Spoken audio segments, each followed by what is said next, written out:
All right. Welcome to stage C, and we are running a little bit behind time, but we're hoping to catch it up as we go along throughout the day. It's my very great pleasure to present to you Jenny List, who's going to present on making, understanding and appreciating cider. Thank you very much. Hello everybody.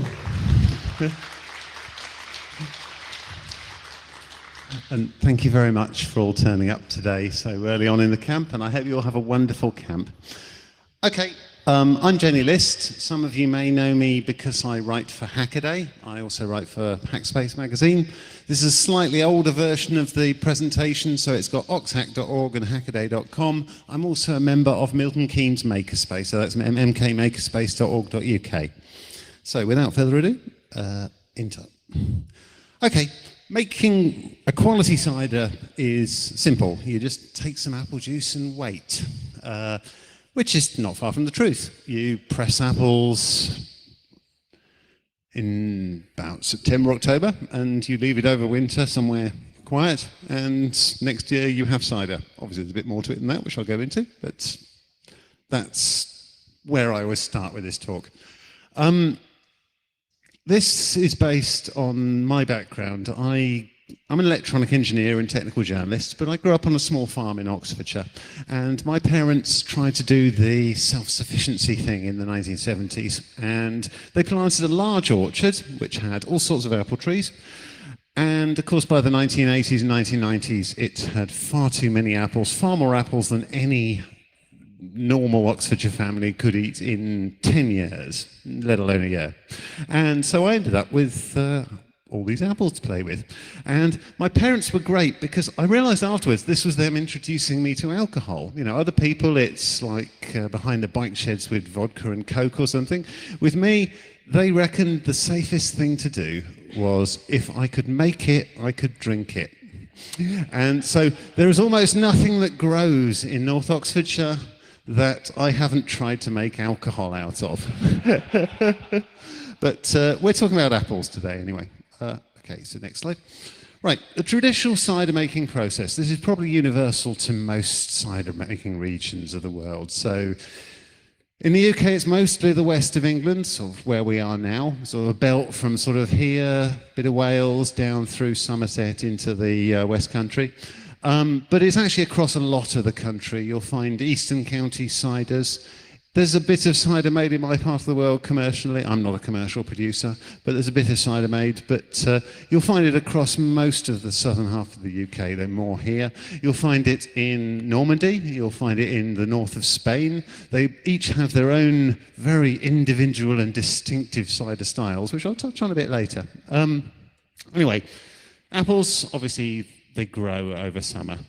My apple growing year begins around Christmas. I prune apple trees.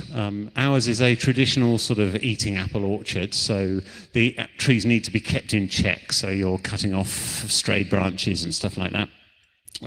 This is while there's frost on the ground around Christmas.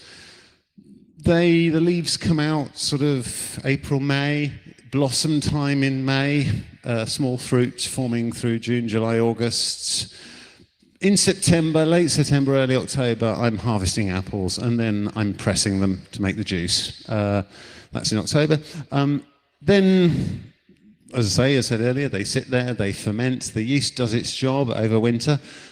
With beers, some beers, particularly ales, with the higher temperature yeast, they will ferment quite quickly at a higher temperature. You have to heat them. With ciders, the slower the better, and the colder the better. You leave them over winter. I mean, real cider makers will often leave them out in a barn. I've heard tales of big vats of apple juice fermenting and having ice on the top from the frost, for instance. You leave it to ferment slowly all over winter because the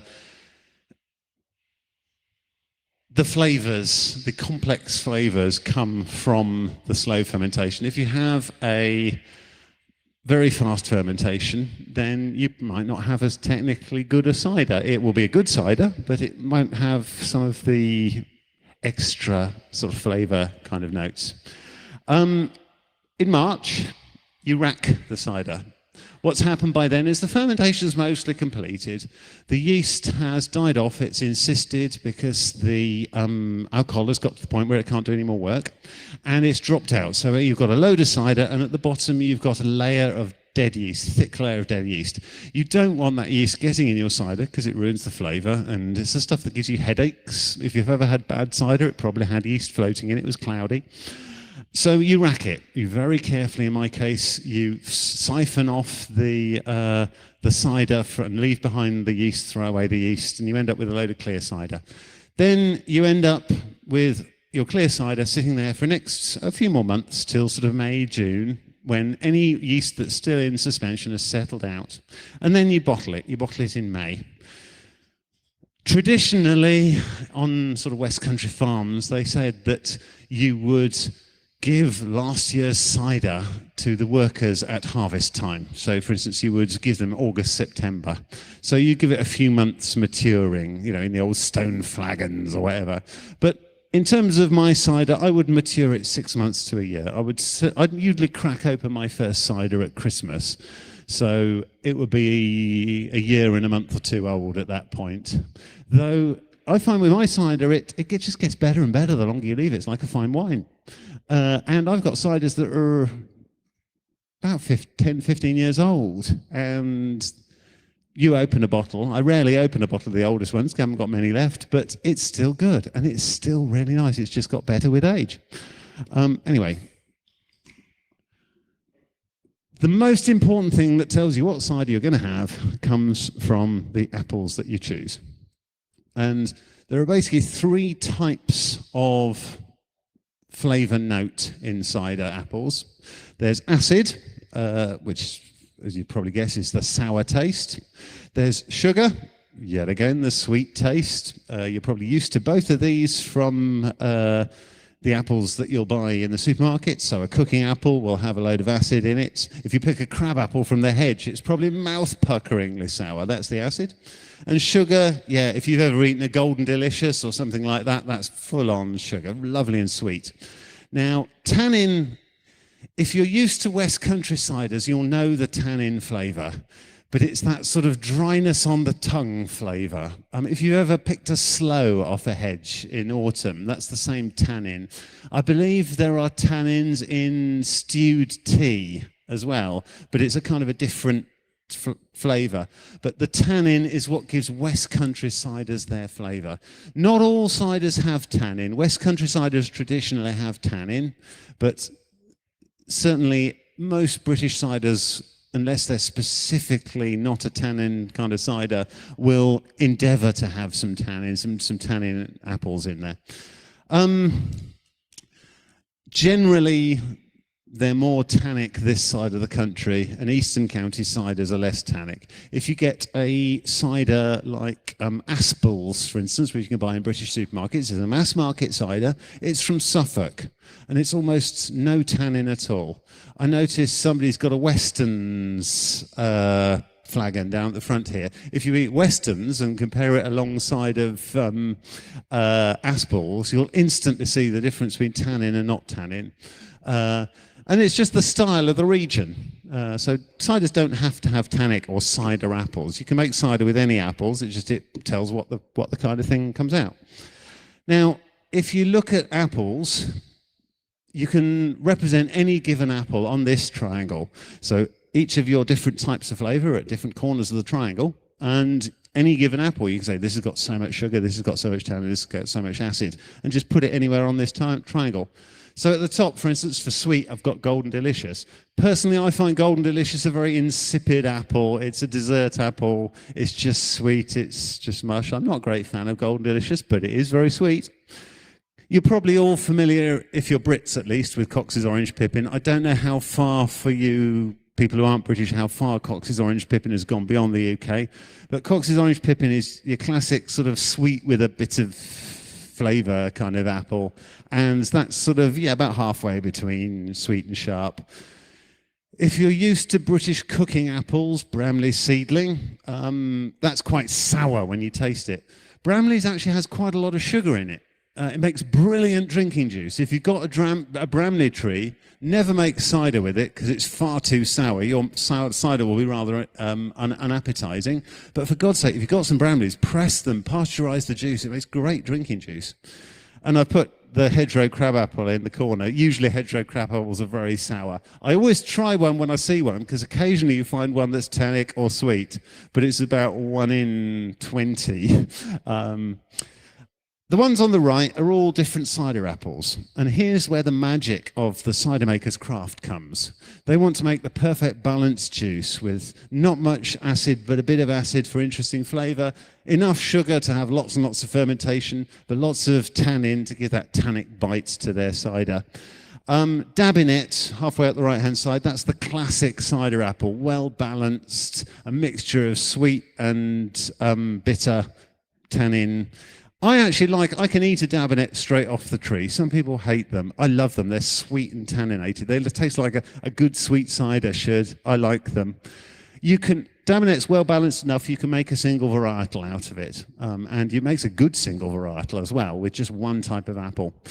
There are other types of cider apple I've put down there. Yarlington Mill's a bit more bitter. Stoke Red's a bitter. Crimson King is a so-called bitter sharp, so not much sugar, but midway between acid and tannin. Usually a given cider farm will have a mixture of all these apples and they will blend them together in the pressing to get the juice they want. What I say, if you have apple varieties, see where you can put them when you taste them on this triangle. Anyway, move on. Hang on, just take a bit of it.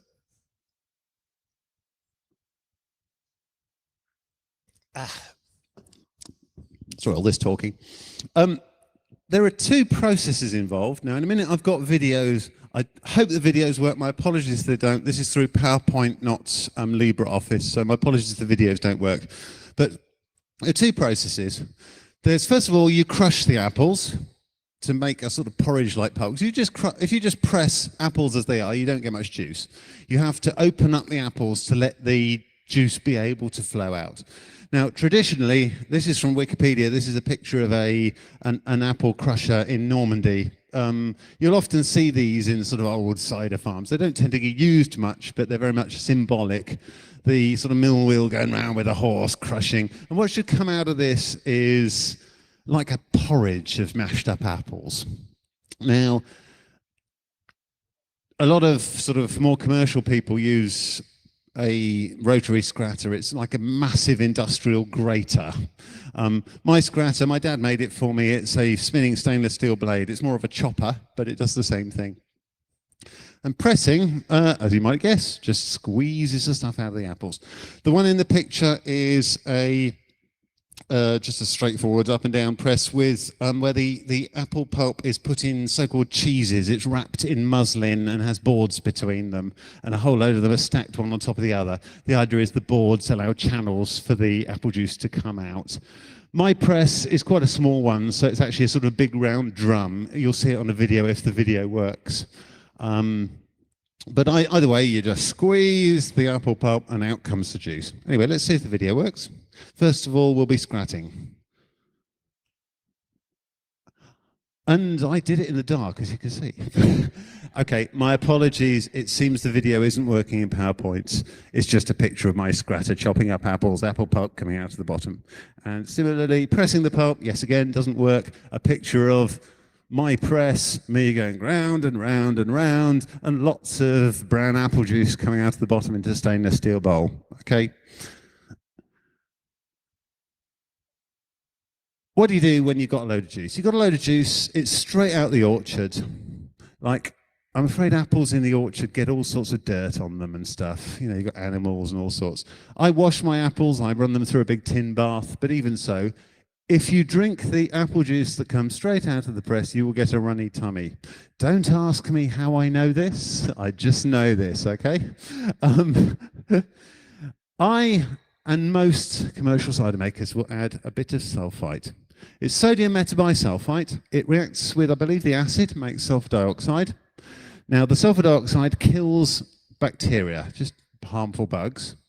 It's driven off in the fermentation. So you make a bit of SO2, then something comes along and blasts loads of CO2 through the cider, and the SO2 is gone. If you pick up a bottle of cider and it says may contain sulfites, if it's been properly fermented, it won't contain any sulfites. They're long gone because the CO2 has blasted it off. They have to say it because they added them. It's not much. That's what they may contain sulfites mean.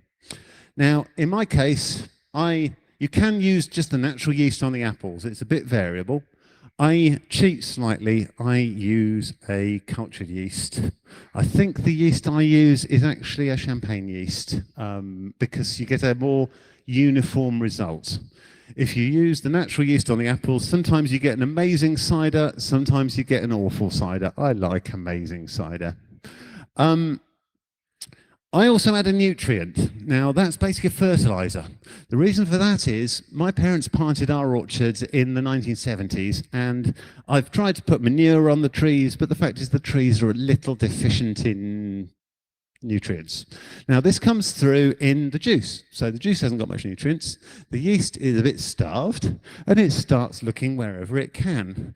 Now, wherever it can means, believe it or not, it picks up sulfurous compounds from the DNA of the apple juice cell, the cells from the apples, and it makes it smell of bad eggs. And when you've thrown away a batch of cider because it stinks of bad eggs, you use yeast nutrient next time. So yes, I cheat slightly with a culture and nutrient. Then you basically stop nasties getting in. I mean, I use an airlock with a bit of water. Commercial cider makers wouldn't use an airlock, too much CO2. They just use a filter to stop particles getting in. There's enough CO2 coming off that it's not going to allow any bugs back in. And they leave it over winter. I leave it in a cold room, and it just ferments. I'll tell you what I use to ferment in. I use big plastic jerry cans like caravanners use for water. In the sort of small to medium-sized farm cider making industry, they use, I think they're called IBCs, industrial bulk carriers, great big plastic drums, usually with a metal sort of cage around them.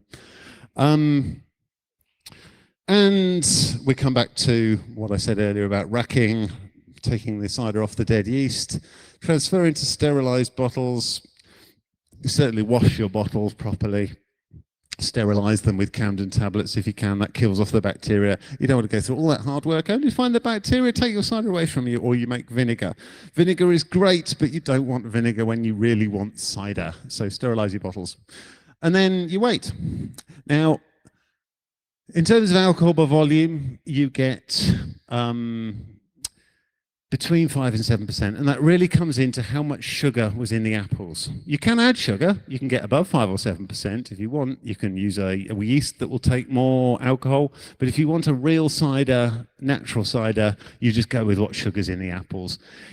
In my case, it's usually 5 to 6% because summers in Oxfordshire never make that much sugar, but that's good enough for me. So anyway, what I've just described is how you make a full juice real cider. Now, I'm going to talk about the stuff you buy in the supermarket. Now, there's a whole load of different ciders in the supermarket, and they're all pretending to be the real McCoy, the authentic stuff, and, you know, marketing redolent of farmers and I'm a cider drinker and all that kind of stuff. And the trouble is, you don't know what you're getting. I mean, on this page, you've got a whole load of different brands. You've got Stella Artois, Cider, you've got Bulmers, you've got Recorderlig, Strongbow, Magners, Dry Blackthorn, Hennies, Westerns, Gwynedd Wraig, and who knows what you got, you know? And you've also got the word scrumpy. Now, scrumpy is a great word. I used to work for the Oxford Dictionaries for quite a few years. Here's another thing with scrumpy on it, right? Scrumpy comes from a West Country dialect word, scrump, withered apple. And it's become a bit of a shorthand for, ooh, this be the real stuff, ooh, I've gone into pirate there, yar. And as a result, you'll find all sorts of things sold as scrumpy. And it doesn't mean anything. In fact, it's often a little clue that what you're getting is the crap they don't drink themselves that they're selling to the tourists.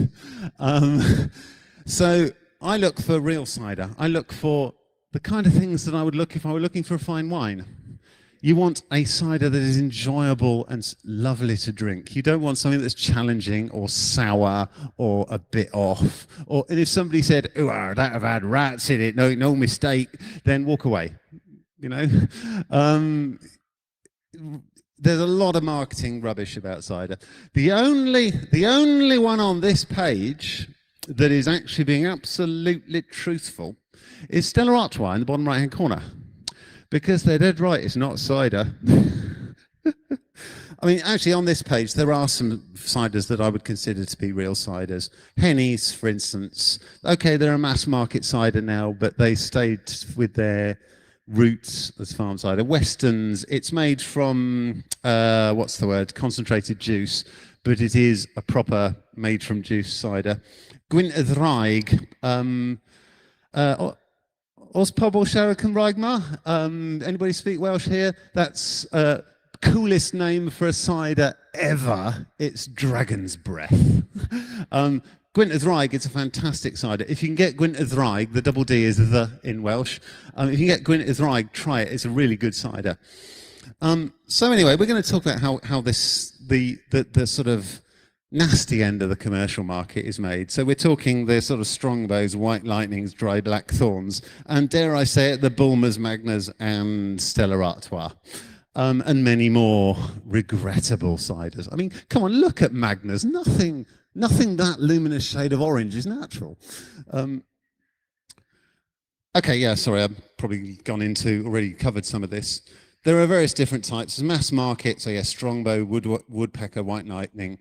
So-called premium ciders that have exploded onto the market in the last decade. They're basically the same as the mass market ciders, but in a fancier bottle. So Magnus, Boulders, Recorder, Lig, Stella Artois, blah, blah, blah. Real ciders, and yet again, you see, I've named a few, Weston's, Orchard Pig, Hennies, Hogan's, Gwynedd Wraig. There are a whole load more appearing now. They tend to be more sort of smaller bottling, made from juice, tend to be a bit more expensive. And then you get the specialty ciders. Small producer exemption. There's a tax exemption that you can produce cider in this country without having to pay tax to the revenue. But you have to register with them and you have to make under 70 hectolitres. That's 7 cubic meters of cider a year. There are a lot of small producer exemption cider makers. Some of them are god-awful, we sell scrumpy to the tourists kind of pieces. And others are some of the most amazing ciders you will ever drink.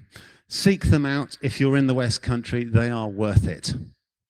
I've mentioned Normandy ciders here. The Normandy cider makers have a wonderful process called keeving, where they kill off the pectin to mean that it stops fermentation before all the sugar is used. So you make a naturally sparkling cider that is also naturally sweet. All those other ciders, if they're sweet, they've had sweetener added. So anyway, you want to break into the commercial cider business, you want to make Magnas or White Lightning or something like that. You start with imported apple juice. I put China there. China produces vast amounts of imported apple juice. You want 1 million litres of imported apple juice? No problem. Loads and loads of container tanks will come on a ship. Job done. You need some sugar, because there isn't enough sugar in the concentrated apple juice. Hydrolyzed wheat starch, yet again, bulk carrier from China. You take a yeast culture. You don't take the same yeast culture I use. No, you use a yeast culture that's been engineered to ferment up to 20 or 30% alcohol. You want something really strong. And you put it into a fermentation plant. That's a factory. And you end up with a cider. It's over 20% alcohol. You wouldn't drink it. You want to sell it at 4 or 5%. So you dilute it with water. But it isn't sweet enough. So, and it needs to be fizzy because the customers expect fizziness, and also it probably comes out looking a little dull. So make it nice and glowing orange. So you add lots of chemicals. So you'll add something like CO2 to make it fizzy, color, probably ammonia, caramel. That's burnt hydrocarbons, not burnt sugar, and sweeteners. That's probably sucralose nowadays because it tastes a bit like sugar.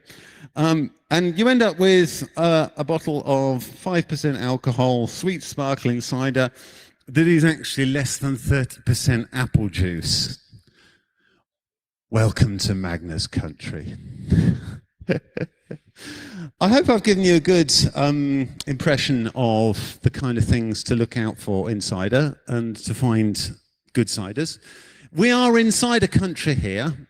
I suggest you, if you're interested, have a Google, look for local cider farms or local cider mills. You're about the time of year when cider farms are starting to sell their stuff. I'm afraid I should have done some research. I don't quite know the local ones in this part of the world. They will be there.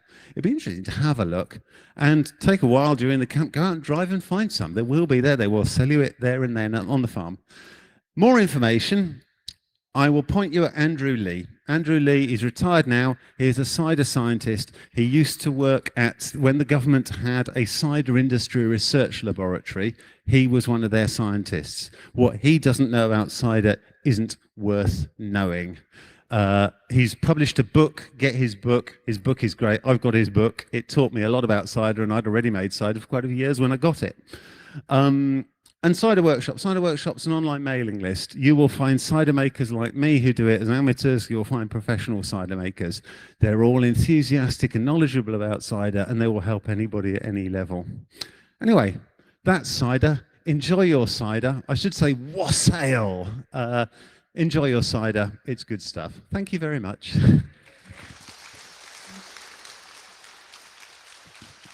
Do we have time for questions or not?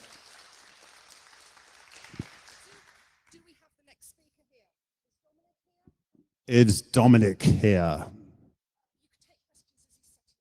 Okay, I can take questions as he's setting up. Does anybody have any questions?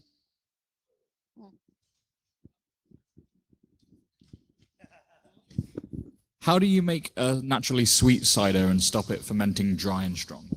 Okay, we're touching on the keeving, the technique the Normandy cider makers use. They traditionally used a bacterial culture which would precipitate out the pectin. Now, pectin is the stuff that makes jam into jelly, okay?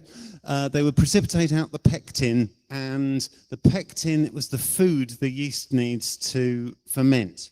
And so with no pectin to live off, the yeast would then stop fermenting and would leave some sugar behind.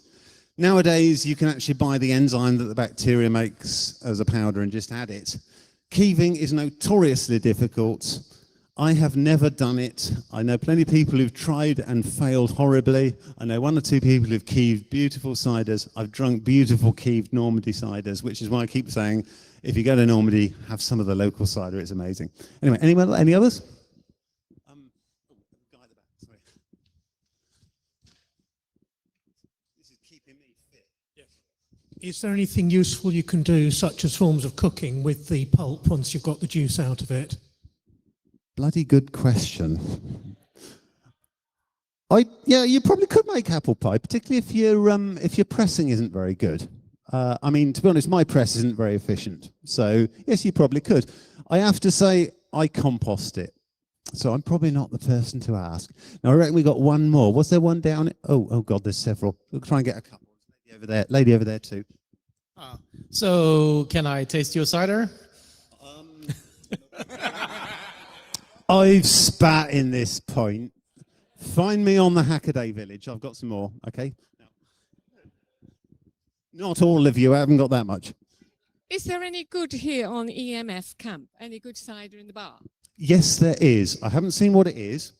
Always look on a bar, not for a pump or a fizzy like gas pump. Look for a bag-in-box. It's basically literally a plastic bag in a box full of cider. That's normally from a local producer or similar, because it doesn't keep that well. It's normally got a 30-day shelf life, so if you see one of those, it ain't been there for long. Awesome. This man has a list of local ciders. So I did notice some bag-in-boxes on the bar, so go and try them. I don't know what they are because I haven't had time. At Food Hacking Base today at 10 o'clock in the evening, it's next to the hardware hacking area of Mitch Altman and the others, the Belgian village. There will be a cider tasting. So there are still some spots on. So if you check the cider tasting, 10 o'clock today, 10 o'clock also tomorrow. So you can come and taste. The event is scheduled, so you can check. Food Hacking Base.